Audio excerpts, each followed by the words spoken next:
នេះគឺជាការពិពណ៌នាអំពីដំណើររបស់ធម្មយាត្រាលើកទី6គឺជាដំណើរសន្តិភាពនិងផ្សះផ្សាជាតិឆ្នាំ1997ក្បួនដំណើរបានឆ្លងកាត់ភាគខាងជើងឈៀងខាងលិចនៃប្រទេសកម្ពុជានៅក្នុងវគ្គនេះយើងបានតាមក្បួនដំណើរពីបាត់ដំបងទៅបាណន់មួយជំហានម្ដងជំហាននីមួយគឺជាជំហានសមាធិជំហាននីមួយគឺជាជំហានបួងសួងយឺតមួយជំហានម្ដងយើងឮសូរសំឡេងសន្តិភាពចេះតែរីកចម្រើនឡើងជាលំដាប់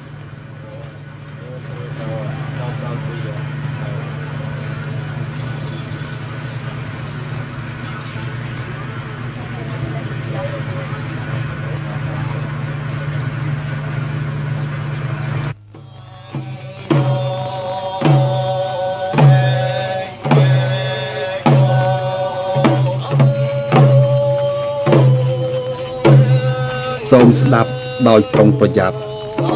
យឺតបន្តិចម្ដងយើងឮសំឡេងសន្តិភាពចេះតែរីកឡើងជាលំដាប់ធម្មយាត្រាទី6គឺជាដំណើររកសន្តិភាពនិងផ្សះផ្សាជាតិតាមដងផ្លូវពួកគេនៅតែបន្តដំណើរទៅមុខជានិច្ចយើងបន្តឆ្លងកាត់ទឹកដីដែលជាតំបន់នៃភាគីខ្មែរម្ខាងទៀតដូចជាម៉ាឡៃខ្លាងាប់ជាដើម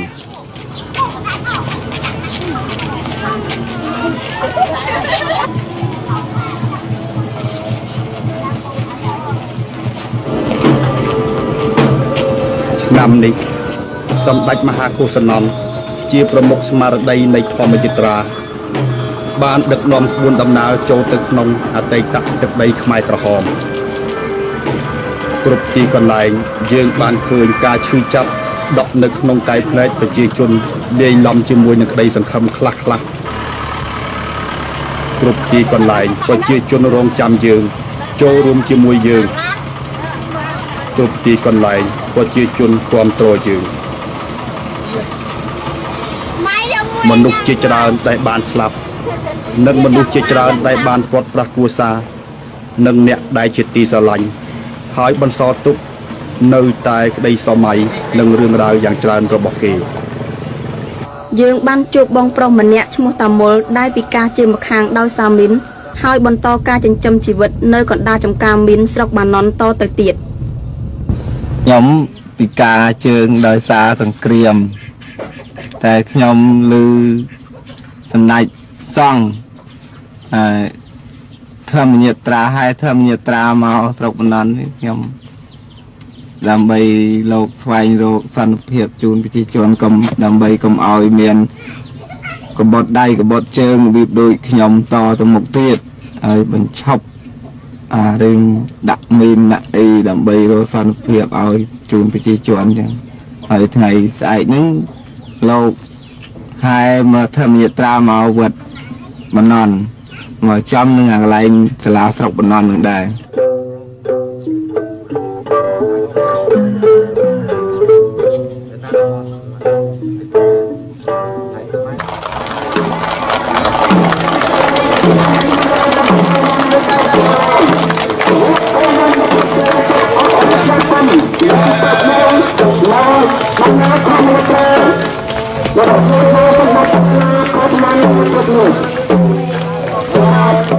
ខ្ញុំចង់ចូលរួមធ្វើបន់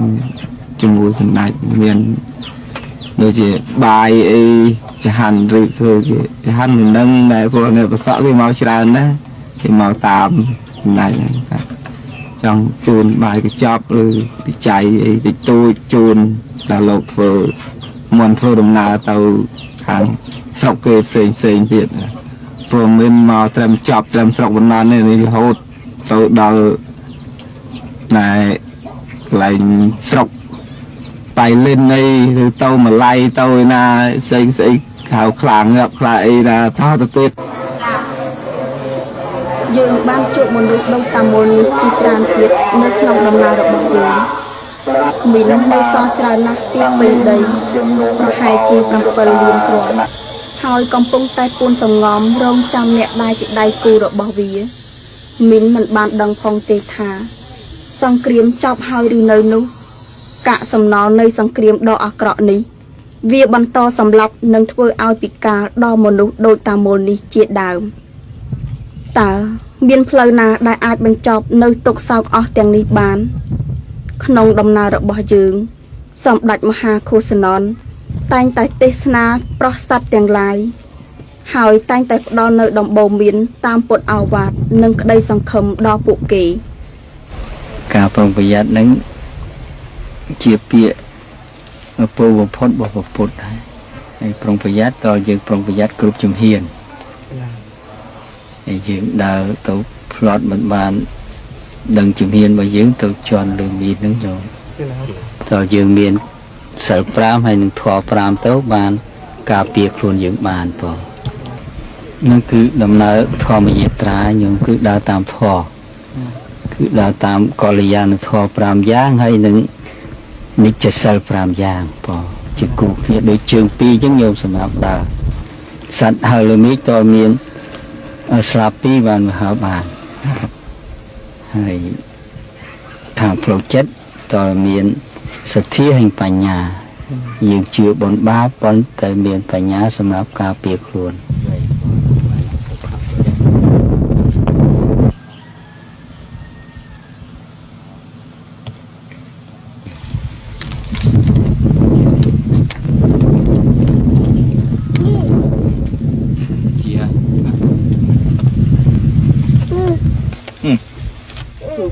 ខ្ញុំមិនអស់សង្ឃឹមទេតែខ្ញុំចង់ទាញអំពីធ្វើអាយកមកចាប់នឹងខ្លួនដូចជាព្រះអង្គទូលមានខ្ញុំមិនបាញ់មិញនេះតែខ្ញុំពិចារណាមើលទៅគឺយល់ទៅតាមធ្វើព្រះពុទ្ធវាដូចជាសិល5ឬសិល8អីគឺយើងទាញយកមកជាប់នឹងនិស័យជីវិតយើងតទៅមុខទៀត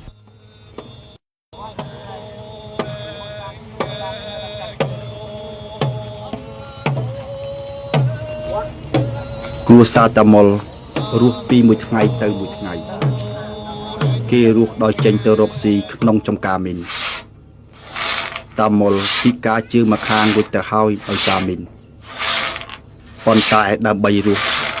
គេត្រូវបង្ខំចិត្តបន្តរបៀបរស់ក្នុងចំការមីននេះតទៅទៀត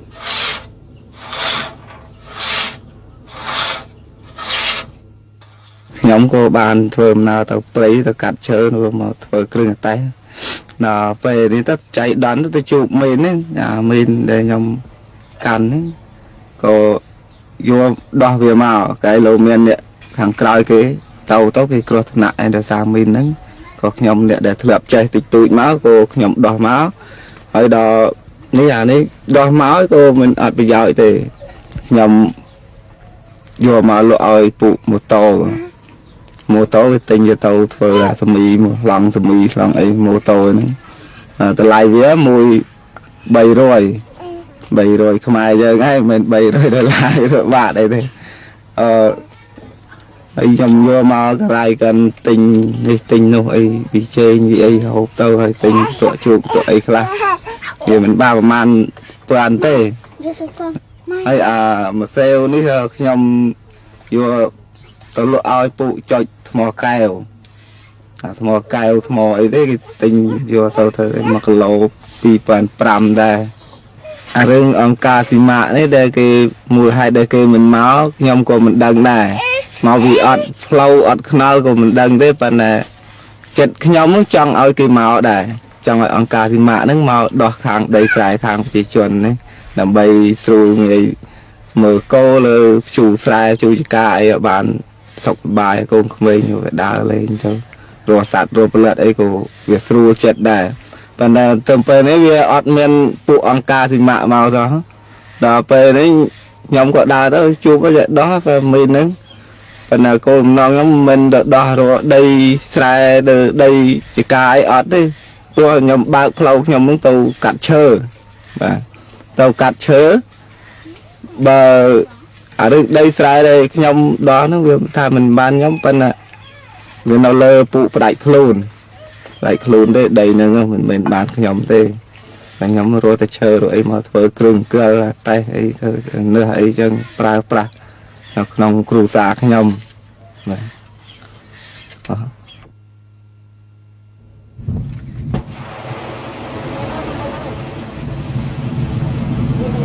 dương đang chấp bạc nạt thả mìnhត្រូវប៉ះពាល់ដល់វាឡើយប៉ុន្តែតាមុលគាត់គ្មានផ្លូវដែលត្រូវជ្រើសរើស ពេលណាដែលគេយើងឃើញមានយើងត្រូវកំទេចចោលគឺមិនអាចប៉ះពាល់វាបានទេដែលថាក្របអីឃើញវាសល់បាញ់ទៅវាមិនតាន់ផ្ទុះហើយគឺយើងត្រូវកំទេចចោលអស់ពួកខ្ញុំនឹងវាគ្នាតែពេកថាលទ្ធផលពួកខ្ញុំនឹងបង្រៀនទៅថាឥឡូវមកបែកខាងនេះបានផ្លូវជាលេខ10ហ្នឹងពួកគ្នាតិចណាមកភូមិភាគវាមិនអាចបំរើការនឹងឲ្យតាន់ពេលវេលាទាំងអស់ទេបើសិនជាបាននេះច្រើនអានឹងបើអាចបរិយទៅបានកាលណាតដោះនៅកន្លែងនេះហើយគឺធ្វើនៅកន្លែងនេះហើយมันអាចដកទៅមួយថ្ងៃទៅនេះមួយថ្ងៃទៅនោះបានទេព្រោះធ្វើការជាមួយមីនវិញមកហើយបានអញ្ចឹងឯនោះវាគេចេះតែបំពេញនឹងការធ្វើទៅវាបណ្ដាគ្រោះថ្នាក់ហើយវាក្នុងការដែលអប់រំហើយឲ្យគេផ្សព្វផ្សាយគេហើយប៉ុន្តែបើសិនគេតាមយើងក៏មិនបញ្ហាដែរប៉ុន្តែគេមិនតាមមិនចេះតែចង់បានដីគ្រោះថ្នាក់បញ្ហាហ្នឹងខ្ញុំអរគុណណាថ្លែងអរគុណចំពោះថាធម្មយាត្រាហ្នឹងដើម្បីទប់ស្កាត់ហិង្សាទប់ស្កាត់ឲ្យសន្តិភាពហ្នឹងខ្ញុំក៏អបអរសាទរក្នុងការធម្មយាត្រានេះគឺបានជោគជ័យក្នុងការផ្សព្វផ្សាយឲ្យយើងនឹងរកសន្តិភាពហើយខ្ញុំក៏ជួយអរគុណខ្លាំងបំផុតព្រោះដែលថាប្រឹងប្រែងក្នុងការធ្វើហ្នឹងកុំឲ្យមានថាឧបសគ្គរារាំងសោះតែប៉ុណ្ណឹងអរគុណព្រោះមានដែលក្របមាននឹងពីរយ៉ាងញោមគឺខាងក្រៅនេះយើងមើលឃើញហើយខាងក្នុងយើងមើលមិនឃើញគឺលោភៈទោសៈមោហៈនេះជាមេរបស់ក្របមានបង្កើតកូនចៅខាងក្រៅបង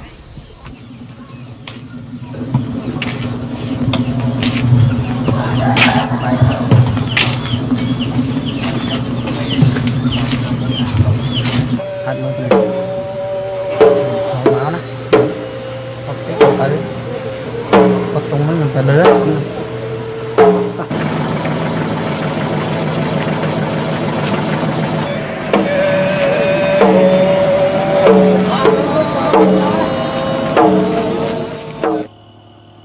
យប់នោះ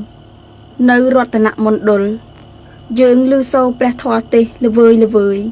ចេញពីក្នុងដួងចិត្តយើងដេកនៅលើផ្លូវដី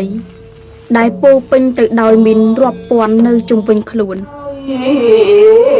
សត្វខ្លាំងក្រាស់ដោយកាមពុំយល់តាមត្រៃលៀងឡើយអីលោ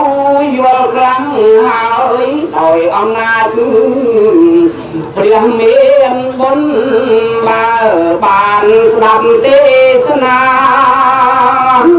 បញ្ញាខ្លាំងលឹងមុនសូមព្រះដ៏មានបុណ្យទ្រង់និមន្តប្រងទេសនាប្រងសត្វបំបត្តិសោកទាំងរយៈរូបតណ្ហាងងឹតប្រែជ្រៀងថ្លាកើតបញ្ញាហើយយកយល់ត្រៃលោកគោកត្រៃលៀងសង្សារចាំងវិលមិនដល់អង្គជាក៏រឹងគល់ជាបច្ច័យនៃសង្ខារ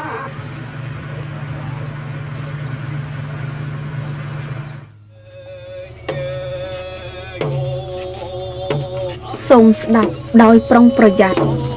សន្តិភាពនៅកម្ពុជាកំពុងតែរីកចម្រើនយឺតមួយជំហានម្ដងព្រះពុទ្ធបរមគ្រូនៃយើង តែងតែនិមន្តចេញប្រុសសัตว์មិនរឹសមុខដោយមិនគិតពីយប់ងងឹតភ្លៀងផ្គរក្តៅហួតហែងហើយជួនកាលត្រូវឆ្លងកាត់សមរភូមិទៀតផងក្នុងបំណងផ្សាយមេត្តាធម៌ដល់សពសត្វព្រះអង្គមិនគង់នៅក្នុងវត្តរងចាំគឺយកសន្តិភាពមកថ្វាយឡើងម៉ោង4ទៀបភ្លឺស្នូជើងមនុស្សជាង300នាក់កំពុងតែដើរពួកគេដើរក្នុងភាពងងឹតចាក់ភ្នែកពុំយល់ឆ្លងទឹកឆ្លងជ្រោះឆ្លងអរក្នុងបំណងតែមួយ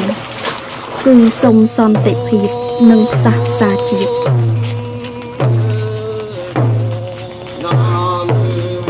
ធម្មយាត្រាគឺជាដំណើរប្រកបដោយមេត្តាធម៌អហិង្សាអព្យាក្រឹត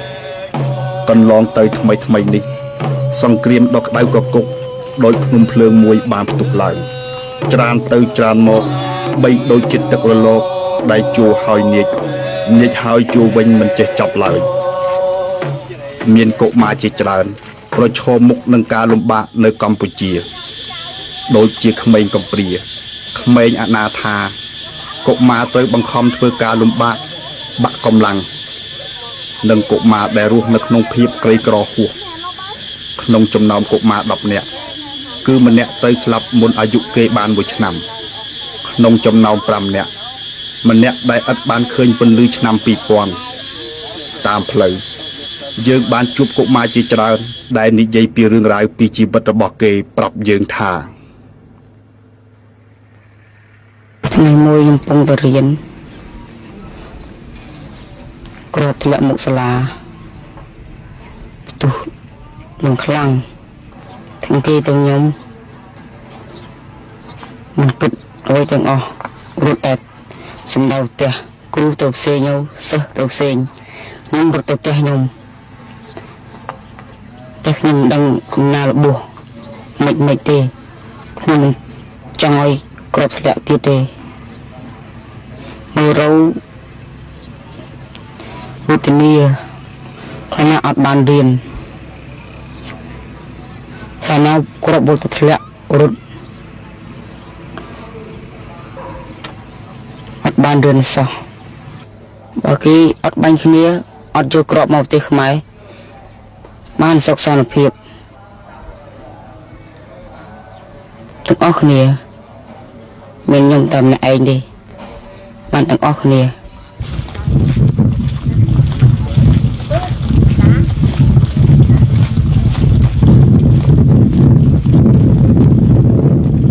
កើតនៅជ្រំសាច់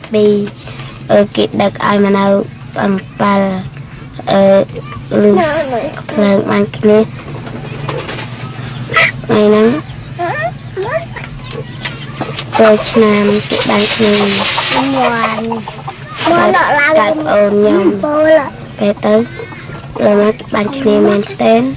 ក៏រត់ទៅផ្ទះខ្ញុំកប់ក្តារកប់អីក៏លួចកោះអស់លេងហើយខ្ញុំរត់ទៅនៅបឹងរាំងទៅពីបឹងរាំងគេខ្ញុំទៅរត់ទៅនៅបាត់ដំបងដល់បាត់ដំបងដល់ពីបាត់ដំបងមកនៅព្រៃកូនខ្លារួចមកនៅបឹងរាំងរួចហើយមកនៅបឹង7រៀនបានមកនៅបឹង7នេះបានរៀនតាពីមុនឆ្នាំមុនហើយទៅនៅ principal រៀនបានម្ដងដែរកៅបងខ្ញុំរៀននៅចរំ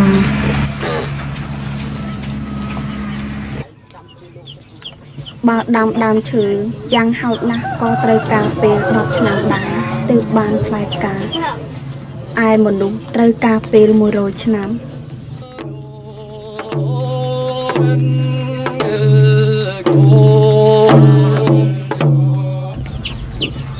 ដូច្នេះ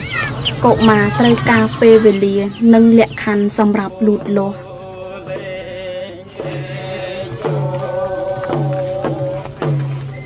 ជាអកុសលសង្គ្រាមរ៉ាំរ៉ៃ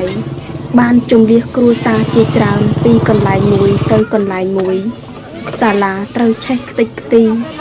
គ្រូនិងសិស្សត្រូវបង្ខំចិត្តរត់គេចគ្រាន់ការរៀនសូត្រត្រូវផ្អាកដើមឈើត្រូវការទឹកយ៉ាងណានោះ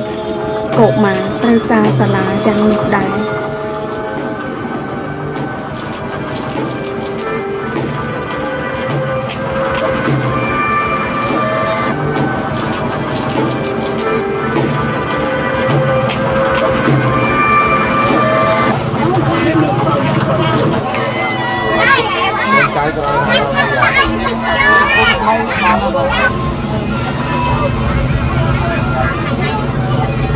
ព្រមវិហារធម៌របស់ឪពុកចំពោះកូនមិនរើសទីកន្លែងឡើយទោះបីនៅក្នុងជំរំដ៏តោកយ៉ាងនេះក៏ដោយក្តីឪពុកកុមារីណាន់ឈវ័នតែងតែព្យាយាមគិតពីអនាគតកូនគាត់ជានិច្ច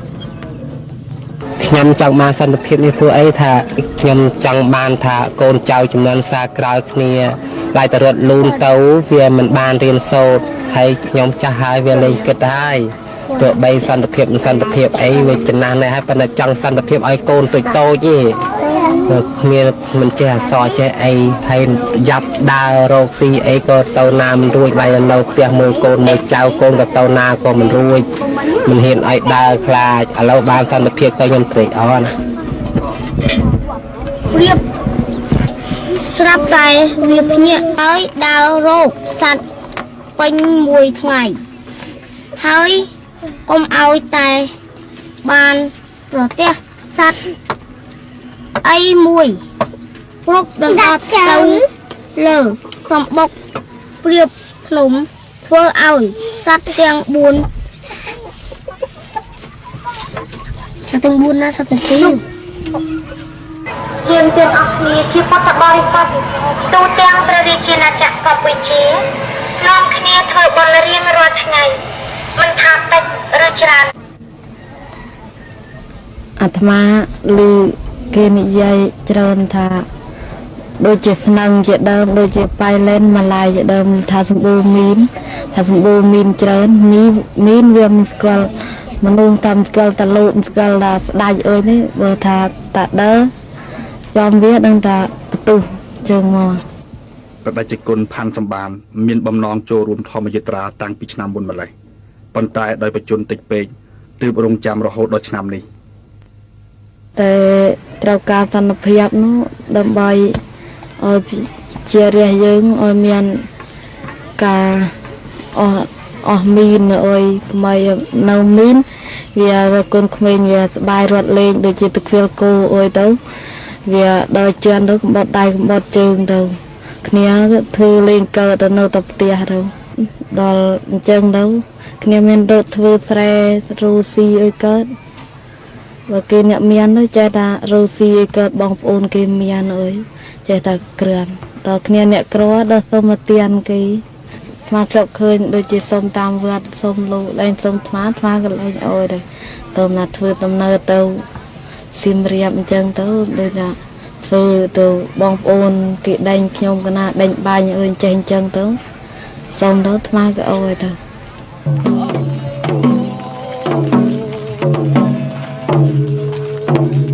មេត្តាធម៌និងអហិង្សាជាពាក្យស្លោករបស់ធម្មយាត្រាដែលមិនមែនគ្រាន់តែផ្សព្វផ្សាយតាមក្រដាស់រាប់ពាន់សន្លឹកដែលចែកប្រជាជនតាមផ្លូវប៉ុណ្ណោះទេសម្ដេចមហាឃោសននតែងបានជួបទេសនាជាមួយប្រជាជនតាមផ្លូវក្នុងខ្ទមនិងក្រោមដើមឈើជាដើម ផ្សាយមេត្តាចំពោះមាតាបិតាគឺខាងត្បូងផ្សាយមេត្តាចំពោះគ្រូបាធ្យាយគឺខាងលិចផ្សាយមេត្តាចំពោះស្វាមីភរិយាបុត្រធីតាគឺខាងជើងផ្សាយមេត្តាចំពោះមិត្តសម្លាញ់គឺខាងលើផ្សាយមេត្តាចំពោះបរតនត្រ័យគឺខាងក្រោមផ្សាយមេត្តាចំពោះបរិជារដ្ឋាភិបាលបាវព្រាវអ្នកដែលបម្រើយើងពរ យើងធ្វើល្អក៏ទៅកើតកន្លែងល្អយើងធ្វើអាក្រក់ក៏ទៅកើតកន្លែងអាក្រក់ផងយើងខឹងច្រើនទៅកើតឋាននរកយើងលោភច្រើនទៅកើតឋានប្រែតយើង មោហៈមិនដឹងគុណម៉ែអូ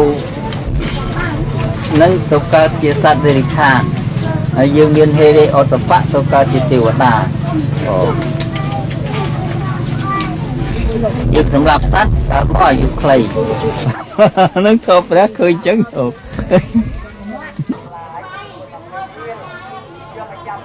ជាការពិតណាស់អ្វីដែលបំរុងនឹងកើតវាពិតជានឹងកើតនេះហើយជាបញ្ហាកម្មនិងផល និយាយតាមផ្លូវធ្វើតនីវាត្រូវស្លាប់បើតនីវាមិនត្រូវស្លាប់ទេវាអត់ត្រូវទេ តើកុមារីម្នាក់នេះគេចង់បានអ្វីដែរ ខ្ញុំចង់បានសន្តិភាពរស់នៅស្រួលពិបាកទៅវាយ៉ាប់បានស្រួលទៅសប្បាយទាំងអស់គ្នាចង់បានប៉ុណ្ណឹងឯង ហើយហេតុអ្វីបានជាកុមារានេះស្អប់សង្គ្រាមម្ល៉េះ ខ្ញុំស្អប់សង្គ្រាមហ្នឹងខ្ញុំឃើញអ្នកខ្លះកុំបត់ដៃកុំបត់ជើងខ្វាក់ភ្នែកដាច់ម្រាមដៃហើយនឹងដាច់ត្រចៀកចឹងបានខ្ញុំស្អប់សង្គ្រាម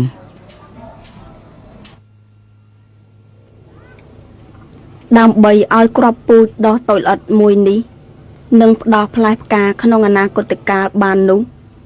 គឺវាទាមទារការស្រោចទឹកដាក់ជីនិងថែរក្សាឥឡូវយើងបានឮហើយនៅអ្វីដែលជាសេចក្តីត្រូវការរបស់កុមារគួរតែយើងថែរក្សាបច្ចុប្បន្នល្អទើបអនាគតពិតជារុងរឿង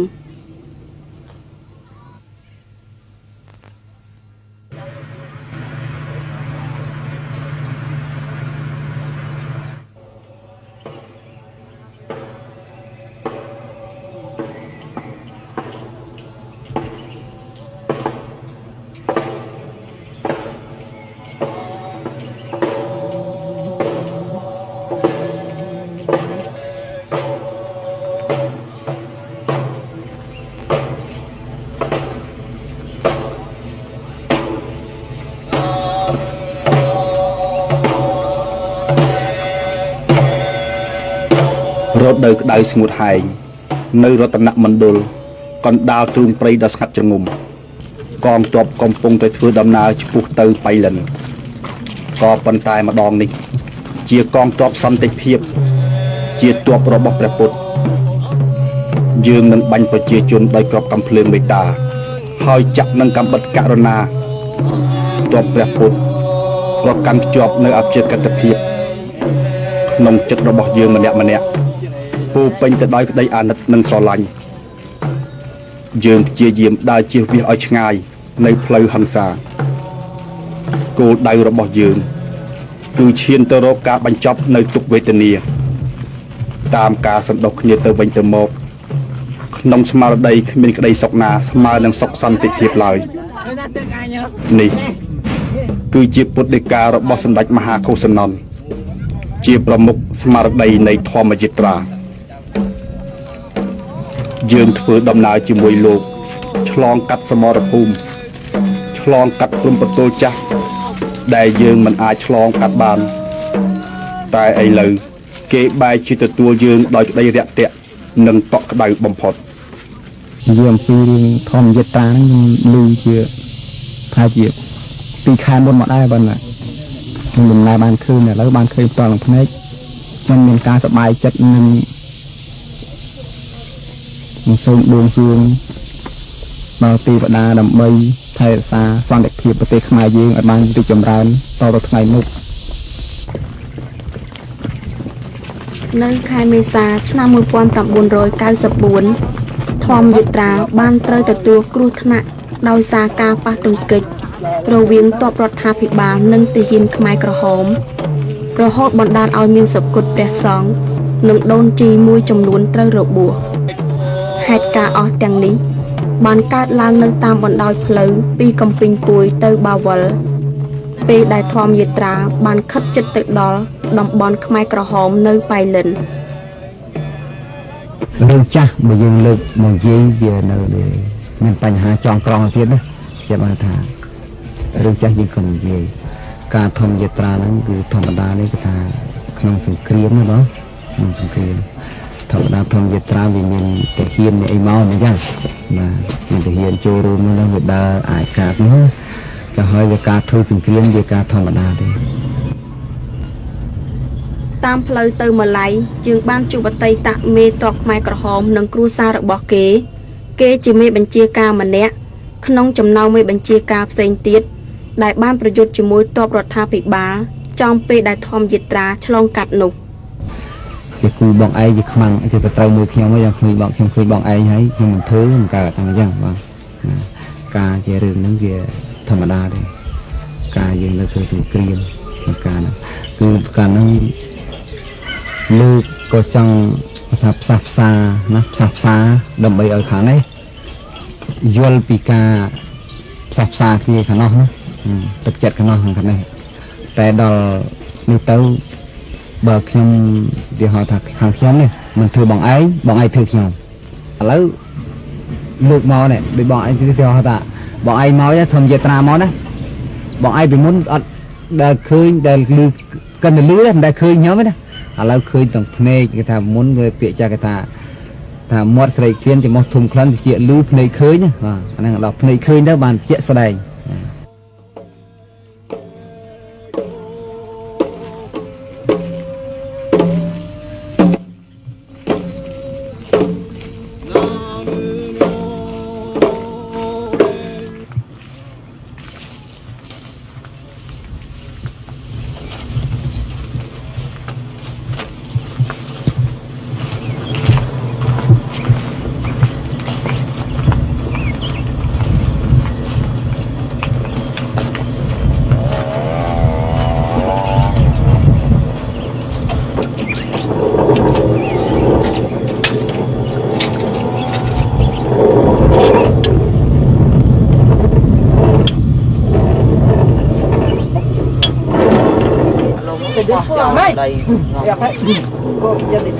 លើនេះ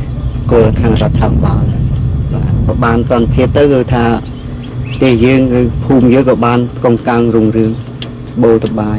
ចប់សង្គ្រាមទៅវាជួបជុំបងប្អូនសាច់ញាតិវងតកូលក្នុងគ្រួសារឬក្នុងប្រទេសយើងទាំងមូលដើម្បីរួមកសាងប្រទេសយើងបានទីចម្រើនទៀត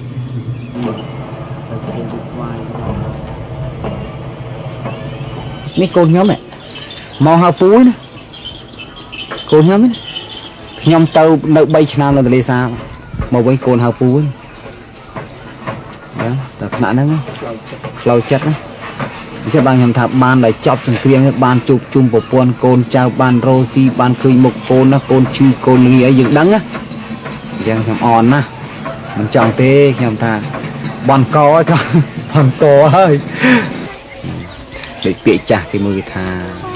ពងមន់មកជួលលេងថ្មចាំមិនថ្មមិនឲ្យប្រជាជនបានសុកណាមកឲ្យពងមន់បានសុកណាបងមិនអញ្ចឹងបើថ្មងាកមកឲ្យពងមន់ជួសងាប់ហើយងាប់ប្រជាជនចាំបានខ្ញុំថាអ្នកដឹកនាំទាំងអស់ក៏ដោយបើប្រជាជនយើងពីបានដូចចប់ទេណាបងបើមិនឲ្យចប់សុកខ្លះទេទៅមិនរួចទេអត់ដឹងមានពេលវេលាធ្វើស្រែធ្វើចំការខែណាអត់ធ្វើស្រែទៅຕົកវាដាក់ឲ្យស្រួលបួលណាខែណាអានេះឯងអាខែណាធ្វើក៏ធ្វើអាខែណាមិនធ្វើក៏ចេះធ្វើក៏មិនកើតដែរ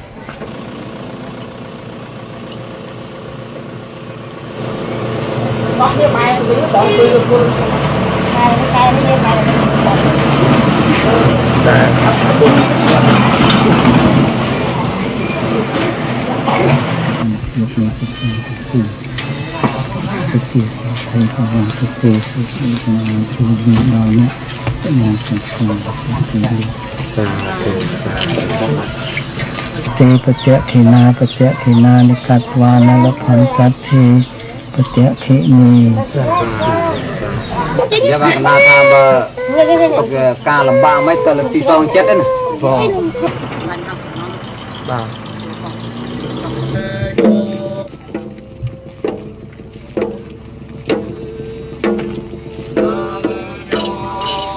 យើងដើរកាត់បៃលិនហើយបានជួបមនុស្សដែលយើងហៅថាស្ត្រូវនោះហាក់ ដូចជាគ្មានអ្វីខុសពីយើងសោះ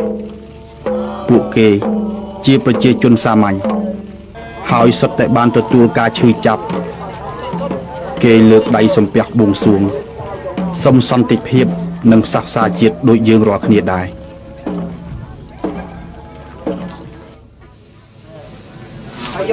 ខ្ញុំធ្វើពេទ្យកងទ័ពនៅទីដល់25នៅតំបន់ម្លាយតំបន់ខាង202 405 102ហើយនឹង505នេះចំពោះខ្លួនខ្ញុំគឺមានយោបល់គឺថាមានតែជួយគឺថាជាបាលអ្នកជំងឺហ្នឹងគឺថាដើម្បីឲ្យបានជាសះបាយគឺថាខិតខំបំពេញភារកិច្ចរបស់ខ្លួនហ្នឹងគឺថាឲ្យបានល្អជាប់ជួនដើម្បីឲ្យបានយុទ្ធមិត្តអ្នកជំងឺជាសះស្បើយគឺការបញ្ចប់សង្គ្រាមនេះគឺថាដើម្បីជាតិមាតុភូមិរបស់យើងរស់គង់វង្សទៅអនាគតគឺថាបើកាលណាយើងនៅមានសង្គ្រាមតទៅទៀតកូនចៅយើងក៏ដូចជាបងប្អូនយុទ្ធមិត្តគឺថានៅតែមានការរបួសបង្ហូរឈាមគឺថាគ្មានពេលស្រាក់ស្រាន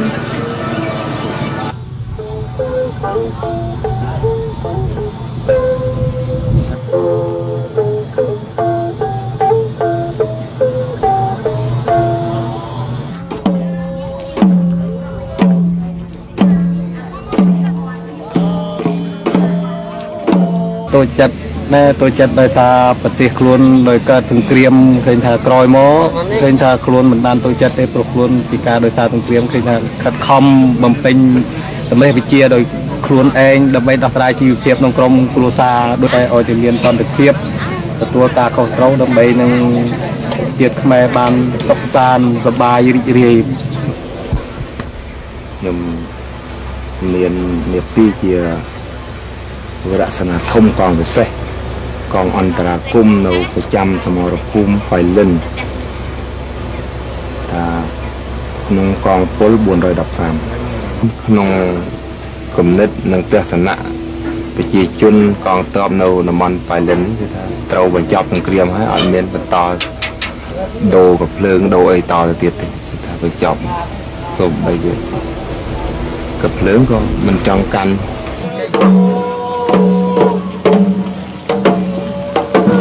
Hãy subscribe